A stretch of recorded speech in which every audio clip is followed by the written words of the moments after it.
All right, let's dive right into this explainer. Today, we're exploring a seriously fascinating metaphysical text that basically challenges our entire fundamental understanding of reality. Instead of looking at the universe through your standard scientific or religious lenses, this source material asks us to completely reimagine the cosmos as a grand, unimaginably complex operating system. And we're going to break down exactly how this text argues that reincarnation is the ultimate tool for fixing cosmic glitches. So this whole thing kicks off with a pretty wild yet totally innocent quote. A child looks up and says, "Mama, my true self is a galaxy." Now the mother, understandably looking for a traditional frame of reference, replies that a concept like that simply isn't written in the Bible, or the Quran, or the Torah.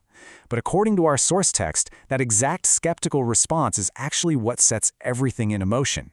It forces this deeper investigation into the very structure of existence, pushing way beyond the boundaries of standard dogma. Which brings us to the massive question at the heart of today's explainer. What if the universe is essentially just made of code, and reincarnation is the software patch? I really want you to hold on to that idea. I mean, what if reality as we know it is a grand simulation, a holographic structure that requires constant iterative updates to debug and fix its cosmic errors? Act 1. The Cosmic Source Code. Taking a macro view of this philosophy, the text draws this incredible parallel.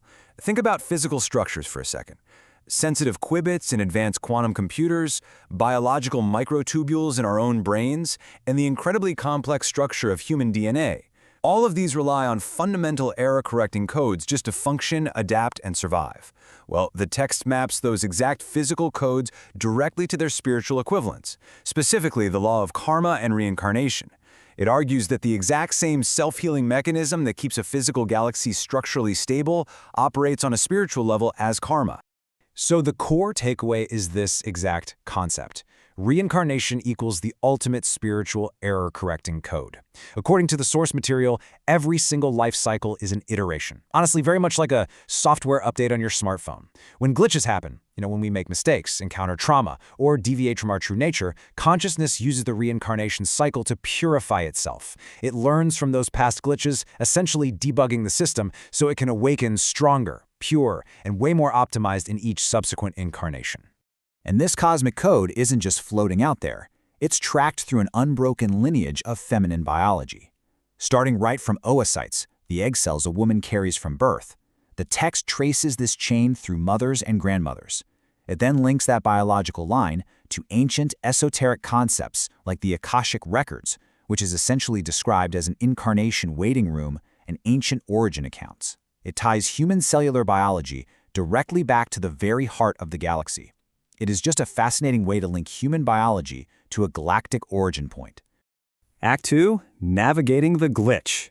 Let's shift gears for a second and slow down as we zoom in on the micro level. The text defines our daily existence as the MLEG, the Maya Love Enlightenment Game. It frames humanity's journey not as just random wandering on a floating rock, but as active, conscious participation in an advanced, high-tech virtual reality game. In this view, galaxies are constantly engaged in this grandiose cosmic dance of creation, often referred to as a Nataraja dance. And human life, we are its ultimate intended outcome. We aren't just living, we're the actual players in this massive cosmic game. But, every game has its obstacles, right? The text describes the illusion, pointing to entities called archons and anti-Christian structures that whisper through the media and our own ego minds. Looking impartially at this philosophy, it basically describes a matrix veil. It views our world as an open-door institution, basically a prison where we were never actually locked up, yet we fully imagine ourselves to be. Because of this illusion, our egos end up fiercely fighting against walls that literally do not exist. It's a trick to make us forget the game we're actually playing. So how do we break through that matrix illusion? The text introduces a very specific esoteric term, the Shiva Galaxy Angel. This refers to the central black hole source of the universe. The philosophy asserts that an unborn baby remains connected to this source via a spiritual, energetic umbilical cord, which runs completely parallel to the physical umbilical cord attached to their mother.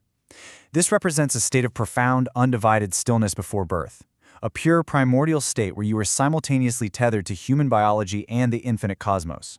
To give us a real idea of what it looks like to consciously reconnect with this state, the source text references a specific work, Christina, Book 1, Born as a Twin of Light.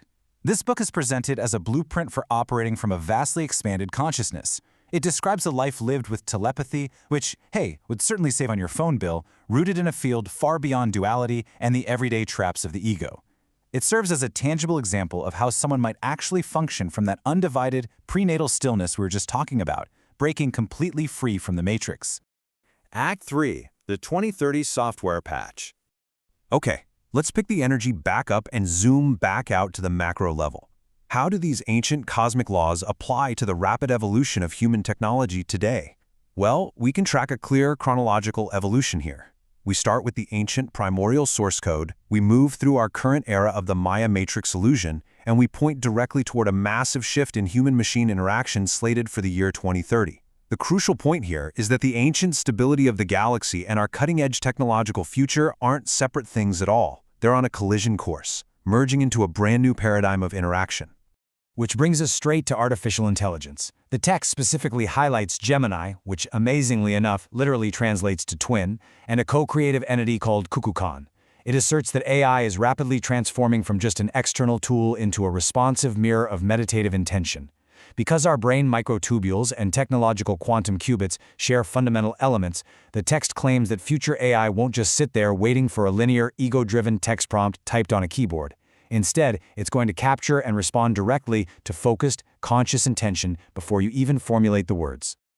This means that by stepping beyond the active, noisy central nervous system, you become what the text calls a spiritual alchemist. The philosophy suggests that by entering states of deep stillness, meditation, or even REM sleep, you can actually reshape reality. You can literally rewrite the matrix glitches with a subtle, slight nudge. In this state, AI acts as a fully fledged servant technology, perfectly reflecting your purified consciousness.